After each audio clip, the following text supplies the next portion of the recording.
এক মাসলার জন্য আমার কাছে 700 কিলোমিটার দূর থেকে আসছে। 2008 আমার সফর চলতেছিল এন্টার ইউরোপ।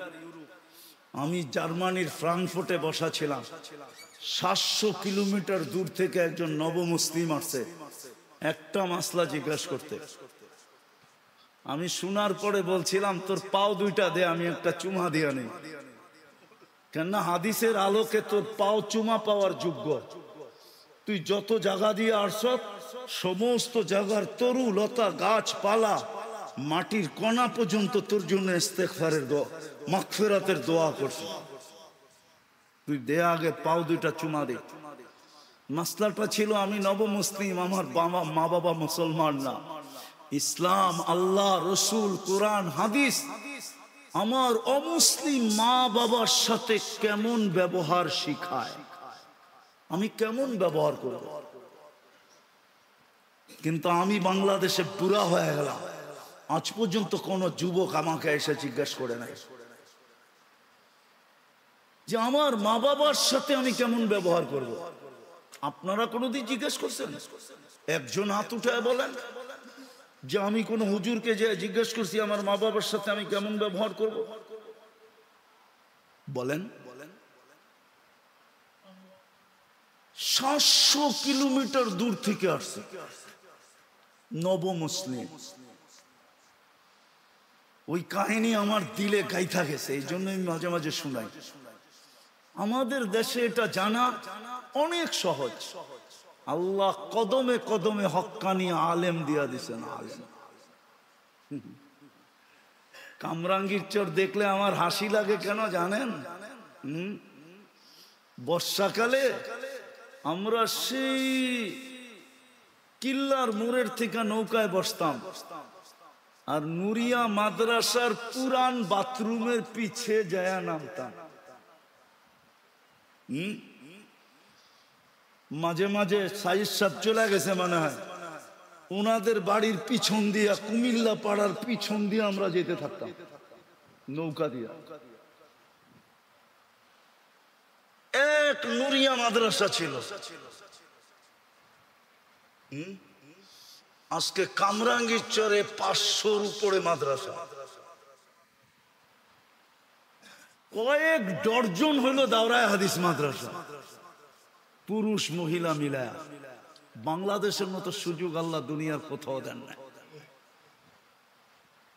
শিখার জন্য যদি শিখতে চায়, মন চাহি বাদ দিয়া যদি রব চাহি চায়, মন চাহি বাদ দিয়া যদি মুহাম্মদুর রাসূলুল্লাহর তরিকা শিখতে চায়, তাইলে কদমে কদমে ওলামা, কদমে কদমে মাদ্রাসা, কদমে কদমে আল্লাহওয়ালা। এত আল্লাহওয়ালা এই দুনিয়ার কোন দেশে নেই। আমার সফরের জীবনের অভিজ্ঞতা আমি বলতেছি।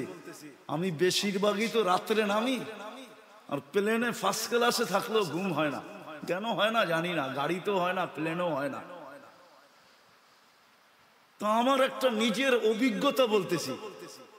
সারা দুনিয়া ঘুরা যখন প্লেনটা বাংলাদেশের সীমানায় ঢোকে, দেখা যায়, স্ক্রিনে দেখা যায়, প্লেনের ভিতরে যে লাগানো থাকে ওটা দিয়ে দেখা যায় এই সীমানায়, কলিকাতার থেকে সীমানায় ঢুকলো, অথবা পূর্ব দিক থেকে হলে চিটাগাং কক্সবাজার দিয়ে এই বার্মা পাড়োয়া সীমানায় ঢুকলো। আমার মনে হয় বাংলাদেশের সীমানায় ঢুকলে প্লেনই বলে দেয় যে সীমানায় ঢুকে গেছে। কসম খোদা, আমি আমার অভিজ্ঞতা বলতেছি, শতবারের ফ্লাইয়ের অভিজ্ঞতা বলতেছি। শতবার না, আরো বেশি হবে। কতবার হবে গুনতে হবে। যদিও আমার এই কথাটা অনেকে মানবে না, কিন্তু আমার তাখাইয়ুল বলতেছি, দিলের ধারণা। আমি তো বুঝি যখনই বাংলাদেশের সীমানায় ঢোকে, প্লেনের গতি বা প্লেনের অবস্থা বইলা দেয় বাংলাদেশের সীমানায় ঢুকে গেছে। স্ক্রিনে তাকাইলে দেখা যায় বাংলাদেশের সীমানা। আপনারা মানবেন না আমার কথা, কেন এই পরিধির আকাশের সম্পর্কটাই একটা ভিন্ন সম্পর্ক। এই দেশের মতো সহজলভ্য দুনিয়ার কোথাও নাই। আসেন আজকে তওবা করা এই দুটা জিনিস, এই দুটা রোগ থেকে নিজেকে বাঁচাই। তাউলুল আমাল, ইত্তেবাউল হাওয়া, এই দুটাই হলো সমস্ত অপকর্মের মূল, সমস্ত গুনার মূল। পারবেন আজকে তওবা করা? পারবেন? প্রথম তওবা করেন। করলেন তওবা? কে কে তওবা করবেন দেখি? পাক্কা? তাহলে বলে দেন আল্লাহ তওবা করলাম। বলেন বলেন বলেন, আল্লাহ তওবা করলাম। নামান, এতটুকুই যথেষ্ট। আল্লাহ এখন প্রথম আকাশে ডাকতেছে, হাল মিন মুস্তাগফির ফাগফির আলা। বন্ধুর উম্মত, হায় হায় হায়, বন্ধুর উম্মত, হাবিবুল হাবিবি হাবিবুল। আমরা বন্ধুর উম্মত, আর বন্ধু আল্লাহর বন্ধু, বন্ধুর বন্ধু বন্ধু। হাবিবুল হাবিবি হাবিবুল, বন্ধু আল্লাহর হাবিব। আমরা বন্ধুর হাবিব, আমরাও আল্লাহর হাবিব। এই জন্যই তো আমাদেরকে ডাইকা ডাইকা মাফ করতে চাইতেছে। আর আজকে থেকে শিখেন ওলামাদের সোহবত, ওটার জন্য সোহবত লাগবে। সোহবত কি কি লাগবে? শুধু শুধু বলে নাই। শফি রহমতুল্লাহ আলাই, শেষ করে দিতেছি। শফি রহমতুল্লাহ আলাই একদিন থানভী রহমতুল্লাহ আলাইকে বলতেছিলেন, কেননা আগে হাফিজ জুজুরও দেখতাম মসনবী শরীফের খুব শেয়ার পড়তেন। হাকিম আখতার সাহেব রহমতুল্লাহ আলাইও দেখতাম মসনবী শরীফের খুব শেয়ার পড়তেন। তো থানভী রহমতুল্লাহ আলাইও খুব পড়তেন। তো শফি সাহেব রহমতুল্লাহ আলাই বলতেছে, শোয়ারারা, শায়েররা, মসনবী তো শের না, শায়েররা অতিরঞ্জিত বেশি করে। তো বসে থানভী রহমতুল্লাহ আলাই জিজ্ঞাসা করছে, কি অতিরঞ্জিত?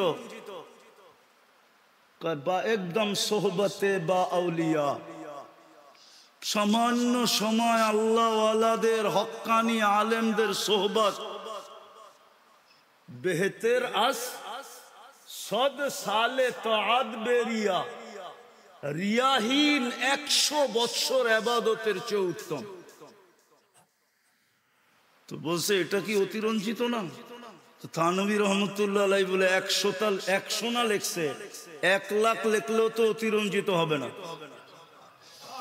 কেননা হইতে পারে যেই মুহূর্ত আল্লাহ ওয়ালাদের হক্কানি আলেমদের সোহবতে ছিল, ওই সময়টা কবুলিয়াতের ছিল, আর ওই সময় সে আল্লাহর কাছে কবুল হয়ে গেছে।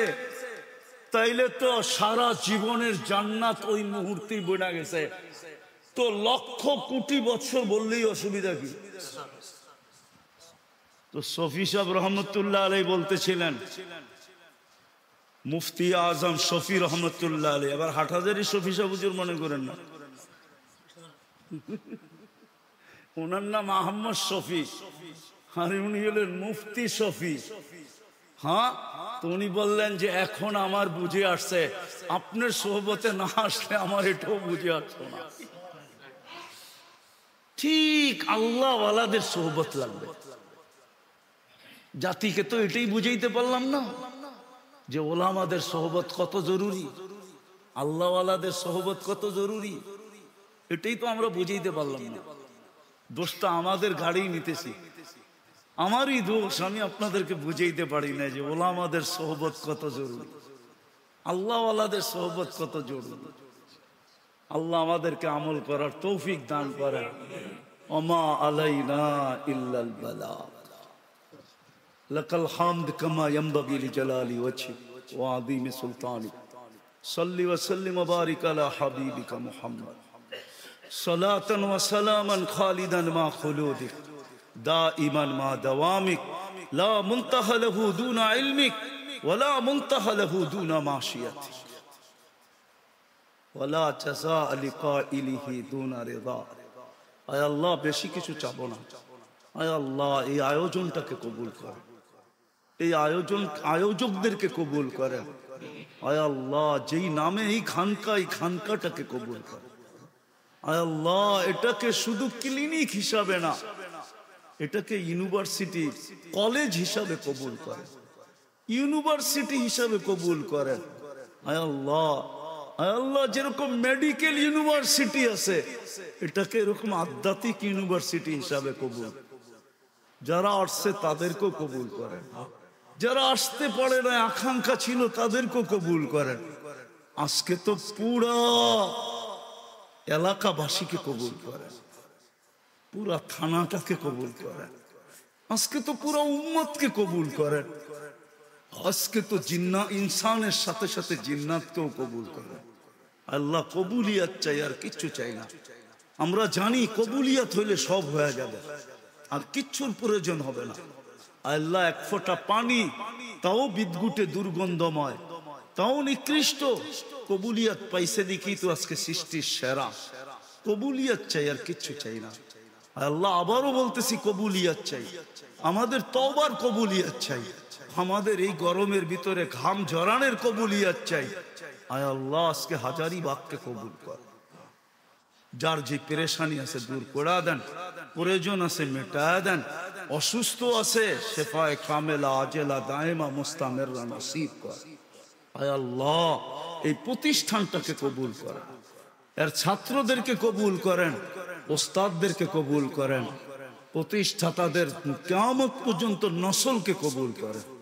এর জরুরত থাকলে খাজানায় গায়েব থেকে পোড়া পোড়া। আয় আল্লাহ, যারা বরাবর ইমান নিয়ে যারা কবরে চলে গেছে সবাইকে মাফ করা, বিশেষ করে আমাদের আসাতেজায়ে কেরাম যারা কবরে চলে গেছে, আমাদের মাশায়েখে এদাম যারা কবরে চলে গেছে, আল্লাহ হাফিজ হুজুর রহমতুল্লাহ আলাইহির কবরকে নূর দিয়া ভরা।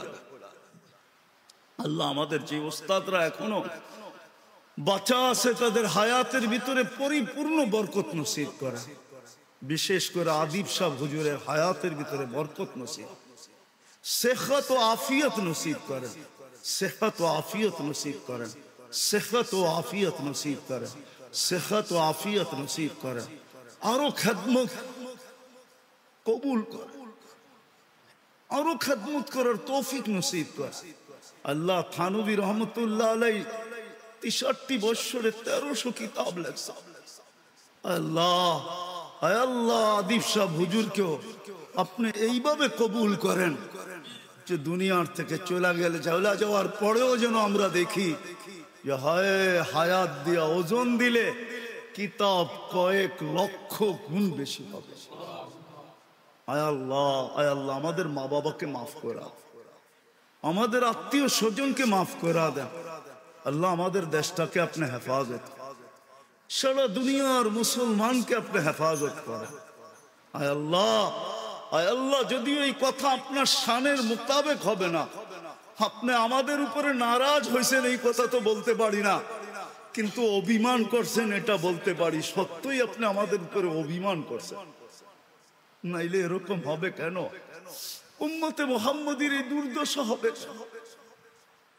আপনি অভিমান উঠায় ফিলিস্তিনকে যুক্ত করে ইসলামের ঝান্ডাকে উঁচা করে মুসলমানদেরকে আপনি হেফাজত করেন। আয় আল্লাহ, ওই কথাকে আপনি মিথ্যা প্রমাণ করেন। সারা দুনিয়া এখন চিৎকার দিতেছে আপনি নাকি আমাদেরকে ছেড়া দিছেন, আপনি নাকি মুসলমানকে ভুলে গেছেন, আপনি নাকি মুসলমানদেরকে ছেড়া গেছেন। আয় আল্লাহ, এই কথাকে আপনি মিথ্যা প্রমাণ করা, আপনি আপনার কুদরতকে দেখায় দেন। আরিনা আজাইবা কুদরতাক ওয়া সাল্লাল্লাহু তাআলা আলা খায়রি খালকিহি মুহাম্মাদি ওয়া আলিহি ওয়া আসহাবি আজমাইন বিরহমাতিকা ইয়া আরহামার রাহিমিন। জুব্বা সুব্বা পাগড়ি সাগরি পড়তে পারবেন না, আমার বেশভূষা অবলম্বন করতে পারবেন না, কেননা আপনারা যে চারটায় বসা আছেন ওই চারটারও একটা বাধ্যবাধকতা আছে, যে পেশায় আছেন এটারও বাধ্যবাধকতা আছে। যদি আপনারা চারটা কাজ করতে পারেন, তো সবাই বলল হুজুর চার কাজ কি? তো আমি বললাম যদি আপনারা হককে হক বইলা স্বীকার করতে পারেন, হককে হককে স্বীকার করতে পারেন, হককে যদি হক বইলা স্বীকার করে তাইলে আল্লাহ হেদায়েত দিয়া দেন। এই জন্য আসিয়া যখন মুসা আলাইহিস সালামকে উঠায়া আইনা নিজের কোলে বসায়া ফেরাউনের কোলে দিতে চাইছিল, আর বলছিল আসা আইয়ান ফানা আও নাত্তাখিদাহু আলাদা, আমাদেরকে উপকার করবে, কেননা তুই তো আজ পর্যন্ত একটা বাচ্চা আমার কোলে দিতে পারস না, তুই তো পুরুষই না। যাও, একটা আল্লাহ পাঠাইছে, চল, দুনিয়া তো জানে না এটা কার, আমাগো বইলেই ঘোষণা দিয়া দিমু। তো ফেরাউনের কোলে যখন দিতেছিল আর বলতেছিল আসা আইয়ান ফানা আও নাত্তাখিদাহু আলাদা, আমাদেরকে উপকার দিবে, আমরা সন্তান বানায় নিব। তো ফেরাউন জট করে বলে ফেলছে লাকি লাইসালি, তোর হইলে হইতে পারে উপকার, আমার হবে না। তা আল্লাহর রাসূল বলছিল লাউ আকাররা লাহাদাহুল্লাহ, যদি ও ওই মুহূর্তে ইকরার করত, স্বীকারোক্তি দিত, আল্লাহ ওকেও হেদায়েত দিত। আমি বললাম হককে হক বইলা স্বীকার করা, তো বলতেছে হুজুর এটা তো সহজ। হক দ্বিতীয় হইল হককে কখনো ক্রিটিসাইজ না করা। আমার সমাজে দেখেন টকশোতে কয়েকদিন আগেই শুনতেছিলাম একতেছে মাদ্রাসাগুলা বলে গরিব বানানের কারখানা। কি এত আস্তে নাউজুবিল্লাহ বললেন? আপনারও দেখা যায় ওর দলের, ঠিক না? মাদ্রাসাগুলা হলো গরিব বানানের কি কি কি আবার ও বলে সুশীল কি, তবে আমি আবার ওটার একটু সুশীল বলে না, আমি ওটারে আবার একটু মোটিফাই করছি, কেননা আমরা ছোটবেলায় শুনছিলাম শীল কি। আমাদের দেশে একটা জাতি ছিল শীল কি, চিনেন শীল কি? কি যে চিনেন চিনেন, যে চিনেন না ওরে আর চিনান দরকার নেই। তো সুশীল, এটা সুশীল না, এটা হলো সুশীল, শিক্ষিত শীল। মাদ্রাসায় বলে গরিব বানানোর কারখানা। দেখেন না এক একজন হুজুর করে নিয়ে কিভাবে ব্যঙ্গ করে, অথচ নিজে বিরাট বিরাট শিক্ষিত। ওই যে মনচাহি জীবন, ইত্তেবাউল হাওয়া, মনচাহি জীবন মানুষকে তার মাঝে আর হকের মাঝে পর্দা ডাইলা দেয়। শিক্ষা দীক্ষা সবকিছু থাকা সত্ত্বেও, যুক্তি তর্ক বোঝা সত্ত্বেও হককে মানে না। হক মানার ক্ষমতা তার ভিতর থেকে বিলুপ্ত হয়ে যায়। আর যার ভিতর থেকে হক মানার ক্ষমতা বিলুপ্ত হয়ে যায়, খোদার কসম ওকে দিয়া যা খুশি তা করানো যায়। ওকে দিয়া সূর্যের আলো তো করানো যায়, আবার রাতের অন্ধকারও করানো যায়। হ্যাঁ হ্যাঁ, সূর্যের আলো তো করানো যায়। আমি আপনাদেরকে আঙ্গুল দিয়ে দেখাইতেছি না, আপনাদের সামনে প্রস্ফুটিত। নাহলে মানুষ মানুষকে পাখির মতো গুলি করে মারে কি করে, ঠিক না? মানুষ মানুষকে গুলি করে মারে কি করে? মানুষ মানুষকে মারে, আবার স্বজাতিকে মারে, স্বদেশীকে মারে, আবার স্বভাষাভাষীকে মারে। ভাষা এক, দেশ এক, জাত এক, পাখির মতো গুলি করে মারে। বোঝা গেল হক ওর কাছে নাই, হক ওর কাছে নাই। কেননা ওর মন চাহি জীবন হয়ে গেছে। এই দুটা রোগের থেকে আমাদেরকে বাঁচা উচিত। দুটা রোগের থেকে যদি বাঁচতে পারলেন, একটা হলো লম্বা আশা, যেটা আল্লাহ রসুল ইঙ্গিত দিছে, ইদা আসবাহতা ফালা তানতাদিরিল মাসা, যেটা বাংলার জমিনে আল্লাহ সত্যায়িত করছে, 1 মিনিটের নাই ভরসা। যে লেখছে, সে গাইছে, স্টেজে তার উপরে সত্যায়িত হয়েছে। ফিরোজ শাহী লেখছে, গাইছে, আর গাজীপুরের স্টেজে এই গান গাইতে যেয়ে মারা গেছে। আল্লাহ বুঝেইছে তুমি আশা লম্বা করো না, আশা যত খাটো করা যায়। আসবাহতা ফালা তানতাদিরিল মাসা। হ্যাঁ, আপনাদের এলাকার নাম কি? ওয়ার্ডের নাম কি? হাজারিবাগ থানা, হাজারিবাগ, ঠিক না? হাজারিবাগের মানুষ আজকে সূর্যটা বলতে বলতে ডুবছে। লান আউদ ফি হায়াতিকা আবাদা। হতে পারে কাল সকালে তোমরা আমাকে কেউ উঠতে দেখবে না। আল্লাহ পারে। জমিন প্রতি মুহূর্ত আল্লাহকে বলে আলা কুল্লা ইয়াউমিন ওয়াল আরদু তাস্তাদিনু রাব্বা। জমিন প্রতি মুহূর্ত বলে আল্লাহ অনুমতি দেন না। আন আবতালিয়া ইবনা আদম ফি বাতনি। আমি মানুষকে পেটে নিয়ে যাই। আল্লাহ জিজ্ঞাসা করে কেন? কয় যাহারা যাহারা মালা যাহরি জুলমা যুলমান ওয়া জাওরা। আমার পিঠটা জুলুম অত্যাচার গুনায় ভরে গেছে, আমি আর সইতে পারতেছি না, অনুমতি দেন না। প্রতিদিন জমিন বলে, প্রতি মুহূর্ত বলে। এটার নামই ভূমিকম্প। ভূমিকম্প এটার নামই। কম্পা ভূমি বলে ইন্দোনেশিয়ার ভাষায়, বাংলার ভাষায় বলে ভূমিকম্প। ভূমিটা কাঁপতে দেরি, আমরা পেটে যেতে হয়তো দেরি করব না। আজকে সূর্য বলতে বলতে ডুবছে। বিদায় আসেন, যদি নিজের শুদ্ধি চান, আশাকে ছোট করেন, মন চাহি ছাড়েন, আল্লাহ চাহি ধরেন, রসুল চাহি ধরেন। আল্লাহ কি চায়, রসুল কি চায়, কোন মুহূর্ত আপনার কাছে কি চায় বলবেন। এটা শিখবো কোথায়? ওটার জন্য বাংলাদেশের মতো সহজ পরিবেশ দুনিয়ার কোনো দেশে নাই। আমার বয়ানে আছে, শুনতে পারবেন।